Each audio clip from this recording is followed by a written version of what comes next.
What's up, self-healers? Lisa Lightfeather here. Welcome to my channel, Closing the Gap. We make a conscious effort to meet you where you're at on your spiritual journey. Today, I want to speak about the dynamic of families, of narcissistic families. And so every family is different. You have the so-called perfect family with the mother, the father, the children, and stuff like that. And in that family, one parent may be a narc and one parent may be an enabler or a covert narcissist, which enables the narc, right? But all families aren't built that way. Some families may just have siblings and cousins and things of that sort. But within each family dynamic, a narcissistic family, there is the narcissist, right? And then you have the golden child, then you have the scapegoat, also the rescuer, and you have the enabler, right? There's always someone who enables the narcissist. So within this family dynamic, the narcissist is usually in control of all that. They are energetically in control of the entire family. Everybody's been assigned their role. Yeah. For the golden child was probably told from the second they took their first breath how beautiful they are, how perfect they are, they can do no wrong. And so that person develops this personality that they have to remain perfect. Everything has to remain perfect. Like they can't be wrong. They can't do anything wrong because they are the golden child, which is very unfair to the golden child because now the golden child has all this pressure on them. And so they might develop things like body dysmorphia or some other type of mental disorder where they have to try to stay perfect.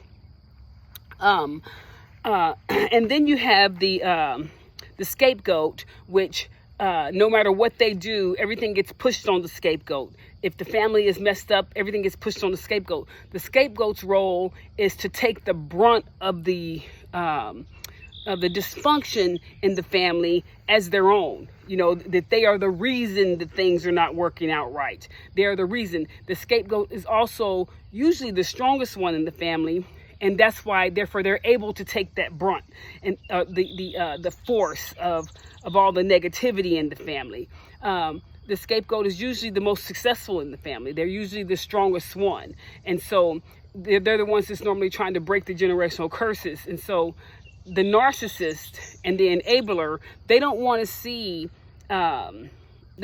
change. They like things the way they are. So the scapegoat takes a lot of hits in the family. The rescuer is sometimes normally the scapegoat as well. So the rescuer is someone who has been assigned in the family to fix everything. When things start falling apart, everybody else turns a blind eye and they turn to the rescuer and say, yeah, you go over there and fix that. So they spend their entire life trying to fix the family, trying to heal the family. One of the things that happens to narcissists is that they spend their whole life building this mask, this persona that they want everyone to think that they are. They're very good at it and they're very manipulative. Like they're like two different people. Like when they're with people who they want to groom or have on their side, they're one person, they have the mask on. And then when they're with the people that they don't care for, the mask comes off, and that's when the demonic side comes out. You know, or the mask comes off when things aren't going their way, exactly the way that they want them to go, you know. And the way that you can get rid of the narcissist is to expose them. Now, I'm not saying go expose them on purpose, because narcs can be very revengeful and things of that sort. So I'm not advising you to try to expose them on purpose. But eventually the mask falls off and you have solid evidence that everything that you have felt, now I'm speaking to the scapegoater, everything that you felt along the way, that you've been gaslighted about, that you've been told, no, it's not us, it's you, that you've been manipulated about, that you have been made to feel guilty about, all that stuff somehow comes out into the open. It may take years, but it comes out into the open to where nobody can deny it. No one can say, oh no, that's not this, it's that. No, it is what it is. It's right here in writing. You know, the writing's on the wall, and so nobody can deny what has been happening. So at that point, that's the point when the scapegoat and the enabler and the golden child, basically the family discards the rescuer, discards the scapegoat. They'll discard you, like, oh, you're no good to us anymore, because you know us, because you see us. And so you don't want to take this personal. It's actually a blessing. You know, if you can get away from them, get away from them. It's something called cutting contact, leaving the whole thing alone. There's nothing you can do. As the rescuer, as the scapegoat, it's in you to want to fix it. It's in you to want to heal everybody. It's in you to want to make it right. You've probably already been doing this for years. If you're just starting, my prayers are with you. Do what you have to do. It's your journey, and you have to go through your process like you have to go through your process. But just know one thing. There is nothing you can do to fix this dynamic, this family dynamic. You will always be the scapegoat. Yeah. And so, and being the scapegoat, or being the black sheep, or the chosen one, whatever one, however you want to refer to it, you have a calling to break generational curses. And this is the reason that everybody is against you, because this is bigger than just in this realm. This is bigger than just in the 3D realm. This is a spiritual battle. And so you have been the one to be chosen to break these generational curses. It's not easy. And so you're not going to be able to see it. A lot of times you're not going to be able to see it in your family. You'll go around doing whatever your mission is, helping, assisting people in different ways, and you'll see success in them and never see success in your family. I used to say the reason that healers, right, which is another term for the chosen one, or the black sheep or whatever, the reason that they are, they can assist everyone except their family, because if they were to heal their family, then they would think they were God. Yeah. So I used to think it was a way of keeping us humble, keeping us down to earth, keeping us grounded, keeping us here in the physical, so that we know that we are only assisters, that we are not, you know, some magical person that's able to heal people. We are just assigned to hold space for people. I used to think it was to keep us humble. And it may be so, but no matter what you do, you cannot force your family to heal. You can't. You just can't.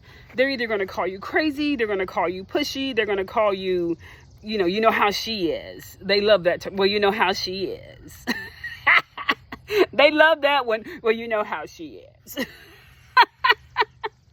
Anyways, they're going to do everything in their power to make you look and feel crazy, like an outcast. Something's wrong with you. This is my advice to you, because I could go on and on about this topic. The narc will discard you once they've been exposed. Yes? Don't take it personal. You are a threat to their mask. You see what I'm saying? Because now you have complete solid proof that who you've been thinking, what you've been thinking the whole time, is true. Now, you don't go into this thinking, oh, this person in my family's a narcissist. No, you go into it thinking, oh, I want to help them. I want to make sure things are okay. It's not going to work. The narc is completely against you.